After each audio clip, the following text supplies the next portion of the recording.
जब आप ये कहते हैं कि मैं रोज़ उतना पढ़ नहीं पाता हूँ, इसके बुनियादी तौर पर 2-3 रीज़न्स हो सकते हैं।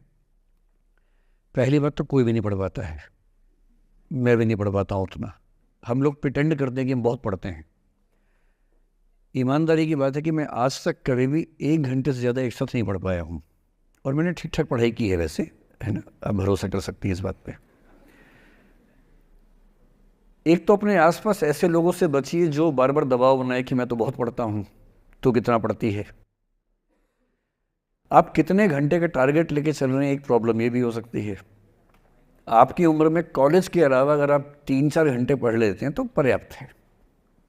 कॉलेज के 3 साल सिर्फ पढ़ाई के लिए नहीं है, पढ़ाई से ज़्यादा सीखने के साल हैं, मंच पे आने के साल हैं।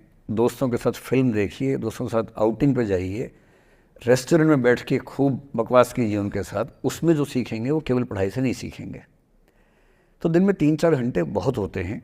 और बाकी मैं एडवाइस करता हूँ बच्चों को कि बहुत सारी एक्टिविटीज़, जिसमें से एक एक्टिविटी चाय की दुकान पर दोस्तों के साथ बैठना, 1 घंटे बात करना भी शामिल है।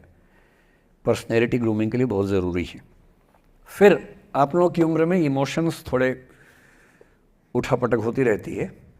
अगर आप महीने के 30 दिन में से 6-7 दिन बीच में नहीं पढ़ पाते डिस्टर्बेंस से, तो इसका मतलब है कि आप दिमागी तौर पर एकदम ठीक हैं। चिंता उनकी है कि जो रोज़ पढ़ रहे हैं। इसका मतलब वो अपनी उम्र में जी नहीं रहे, वो किसी और उम्र में जी रहे हैं। तो ठीक है, कभी कभी डिस्टर्बेंस आएगी, उसको एंजॉय कीजिए। डिस्टर्बेंस बस सुंदर प्यारी होनी चाहिए, इतना ध्यान रखिए, है ना? जिसकी वजह से नींद उड़ी हुई है वो अच्छा होना चाहिए, बाकी तो ठीक है। Namaste, sir. Thank you, sir, for this session, sir. I extend my gratitude, sir. It was an honor to listen you, sir. Sir, मेरा आपसे सवाल होगा कि कई एक आध एग्जाम्पल होंगे सर जहां आपने लेट गो किया होगा, आप अपने जीवन में भी किसी चीज़ में लेट गो किए होंगे, तो कोई एक आध ऐसा एग्जाम्पल आप शेयर करना चाहे जिससे हमें भी प्रेरणा मिले। मैं बताता हूँ आपको। जो मैंने कहा कि 7-8 साल पहले मैं थोड़ा एंग्जाइटी का शिकार हुआ, कई कारण थे, पर उसमें 2-4 लोग ऐसे थे जिन्होंने मेरा जीना मुश्किल कर दिया था उस समय। मतलब उन्होंने कर दिया, मैंने करवा भी लिया। अब तो मैं करवाता ही नहीं, तब मैंने करवा लिया था। अजीब किस्म के लोग पीछे पड़ के रात दिन 24 घंटे तनाव देते रहना बिना किसी बात के, कोई वजह भी नहीं थी ऐसी। मैं बड़ा परेशान रहा। फिर बाद में परिस्थितियां बदल गई, मैं ठीक हो गया, मेरी स्थितियां ज़्यादा बेहतर हो गई। तो उन दिनों मैंने एक रहीम का दोहा पढ़ा, वो मेरे जीवन का उसूल बन गया। उसके बाद से 1-2 बार मेरे मन में आया कि मैं भी दुश्मनी कर लूं और दिखा दूं, और मेरे पास ताकत उनसे ज़्यादा थी उस समय भी, आज भी है। पर अगर मैं किसी के उकसाने पे उसके जैसा हो गया तो जीता तो वही। जब मैं ही नहीं रहा तो फिर तो कोई और लड़ रहा है, मैं रहा ही नहीं, वो जीत जाएगा। मेरी असली कश्मकश ये थी कि बिना उसके जैसा हुए इस चीज़ से बाहर निकलना है। ये कुछ वैसे कि आप सड़क पे जा रहे हैं, कीचड़ में सूअर लोटा हुआ है, उछल उछल लौट रहा है, आपके सफ़ेद कमीज पे छींटा पड़ गया। अब 2 ऑप्शंस हैं, या तो हिसाब बराबर करने के लिए उतर जाइए, उसको आप कैसे गंदा करोगे, वो तो पहले ही मस्त है उसी गंदगी में, उसका तो स्वभाव है। आपका एक छींटा है, आप पूरी कमीज गंदी कर लेंगे वहाँ जाके। तो सबसे अच्छा क्या है, वहाँ से निकल जाना, लेट गो कर देना। तो मैंने रहीम का एक दोहा अपना सार बना लिया। रहीमन ओछे नरन सो बैर भली ना प्रीति। रहीमन ओछे किस्म के लोगों से ना बैर अच्छा है ना प्यार अच्छा है। काटे चाटे श्वान के दुह भांति विपरीति। कुत्ता काटे तो दिक्कत, कुत्ता चाटे तो दिक्कत। तो मेरा उसूल क्या है, इस तरह के लोगों से ना दोस्ती ना दुश्मनी, ना दिल में ग्रजेस रखने हैं कि हिसाब बराबर कर दूंगा, हरा दूंगा, रखना ही नहीं। और मेरी अब ठीक ठाक दोस्ती तो क्या होगी, मतलब जब हम मिलते हैं बड़े प्यार से मिलते हैं, मुझे दिक्कत है ही नहीं, नाराज़गी भी नहीं है। मुझे लगता है कि वो अपना धर्म निभा रहा था, मैं अपना निभा रहा हूँ। और अगर मैं दुश्मनी पाल लेता अपना बीपी बढ़ाता, डायबिटीज़ करवा लेता। मैंने पाला ही नहीं, ना मैं पालता हूँ। और भी ऐसे कई इंस्टांसेस हैं जहाँ दुश्मनी करने का पूरा स्कोप था, पर मैं दुश्मनी करता नहीं, मुझे शौक ही नहीं दुश्मनी करने का।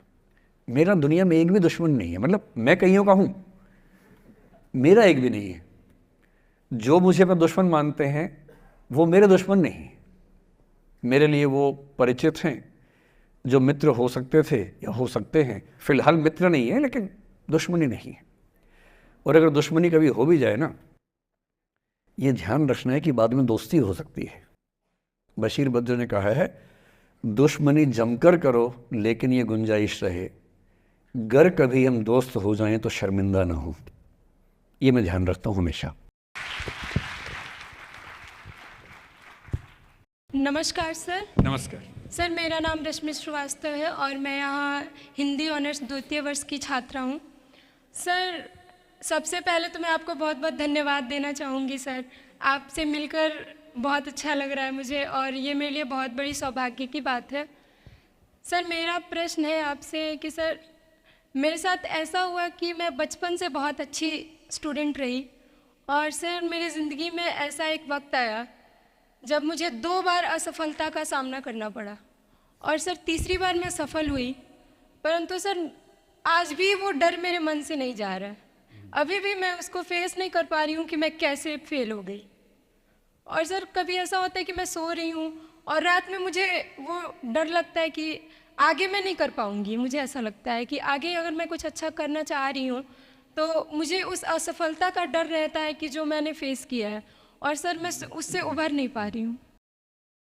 मतलब मेरे ख्याल से ये असफलता आपसे ज़्यादा आपके माहौल की, आपके पेरेंट्स, आपके टीचर्स की है कि उन्होंने आपको, मतलब कुछ बच्चे अपने आप से इतनी उम्मीद पाल लेते हैं कि फेलियर झेल नहीं पाते। आप वैसे बच्चों में हैं।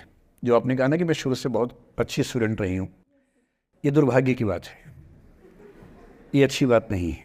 मैं नहीं चाहता कि बच्चे अच्छे स्टूडेंट बने। अच्छे स्टूडेंट का मतलब जो बहुत पढ़ाकू किस्म के होते हैं, सीधे स्कूल से घर, घर से स्कूल, घर में घुसते ही होमवर्क करना शुरू किया, वैसे बच्चे ज़िंदगी में बड़े परेशान रहते हैं। बच्चों को होना चाहिए छटा हुआ टाइप का, शरारती, बदमाश, मतलब काम भी करें स्कूल का, लेकिन बेसिकली आपको स्मार्ट होना है, कॉन्फिडेंट होना है। पढ़ाकू होने से ज़िंदगी बहुत अच्छी नहीं चलती है। ज़िंदगी के लिए ना व्यक्तित्व चाहिए। हुआ क्या आपके साथ, आपको बता दिया गया कि अच्छा बच्चा वो है जो पढ़ता है, होमवर्क करता है, आपने वो सब किया। तारीफ़ें आपकी इतनी हुई होंगी कि बेटा तुम तो कुछ भी कर दोगी, आपको भरोसा हो गया कि मैं कुछ भी कर दूंगी। लेकिन ऐसी ऐसी तारीफ़ें हर गांव, हर मोहल्ले में कई बच्चों की हो रही थी। जब उन सब में कंपटीशन हुआ तो कुछ सफल हुए, बहुत सफल नहीं हो पाए। तो जो सफल नहीं हो पाए उनको बहुत बेचैनी हुई। आपका सौभाग्य है कि अब तीसरी बार में सफल हो गई। कई ऐसे लोग हैं जो कभी सफल नहीं हुए ज़िंदगी में, उनको भी तो जीना है। तो मैं एक ही बात कहूँगा, अपने आप से उम्मीदें कम कर लीजिए। और ये आसान नहीं होता है। इसका तरीका ये है कि 1-2 ऐसे अच्छे दोस्त जो अच्छे भी हैं, दोस्त भी हैं और बहुत उम्मीदें ना रखते हैं, ना आपको रखने देंगे अपने आप से। डायरी लिखने से लेकर कुछ अच्छे उपन्यास पढ़ना, अच्छी फिल्में देखना, जो आपको सहज होना सिखाएं, न कि महान होना सिखाएं। महानता से बड़ा कोई रोग नहीं है, इस चक्कर में नहीं पड़ना है। सामान्य होना है। असली जद्दोजहद सामान्य होने की है, महान होने की नहीं है। सहज होना है। तो अपने आप से क्या कहना, रोज़ कहना है, कोशिश पूरी करूँगी, सफलता मिल गई तो बढ़िया, नहीं तो क्यों डरे, ज़िंदगी में क्या होगा, कुछ ना होगा तो तजुर्बा होगा। और भाड़ में जाए सीधी सी रात। नमस्ते सर। सर मेरा क्वेश्चन थोड़ा सा इनसे अलग है। सर जैसे आपने कहा कि लेट गो करना चाहिए, लेकिन क्या करना चाहिए? लेट गो करना चाहिए। हमने भी ये चीज़ सुनी है कि जिसके नसीब में जो लिखा होता है एक दिन उसे वो मिलता ही है, तो उसके लिए हमें परिश्रम करना चाहिए। तो सर एक इनके बीच में क्या एक थिन लाइन नहीं है कि हमने सोचा जैसे 71st डे पर मुझे ऐसा लग रहा है कि अब मुझसे और नहीं होगा, अब मैं नहीं करूँगी। माना कि वो गिव अप भी कहा जाता है, लेकिन अगर मेरे नसीब में है कि नहीं यार कल ये तुझसे हो जाएगा, अगर मैं कोई भी टास्क कर रही हूँ कल ये कंप्लीट होगा, लेकिन मैं सोचूँ नहीं मेरे से ये प्रेशर नहीं हो रहा, I should let go this, I should start some other thing.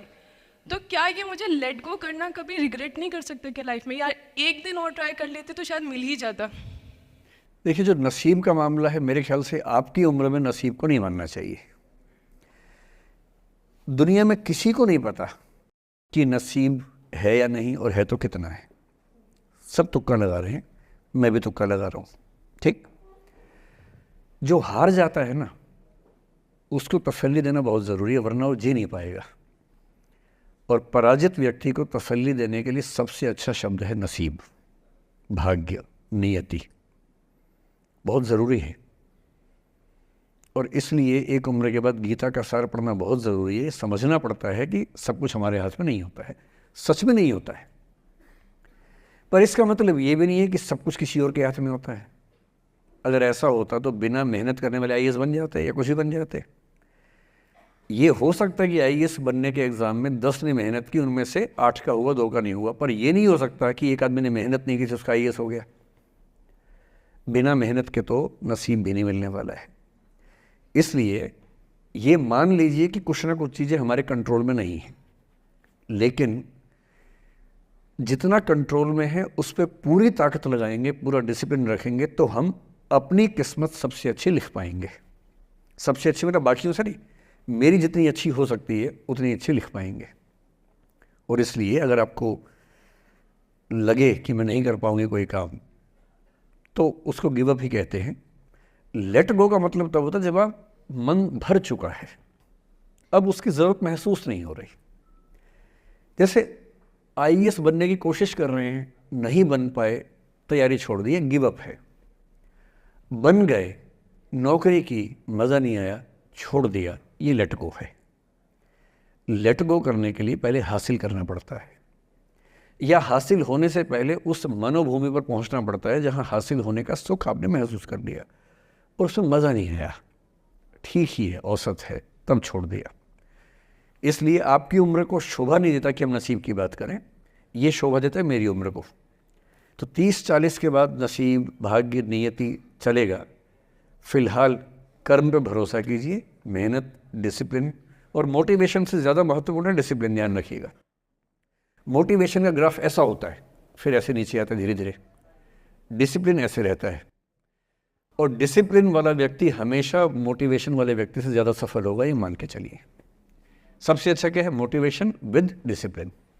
तो कोशिश कीजिए कि नसीब पे ना छोड़िए, अपने भरोसे कीजिए। All the best.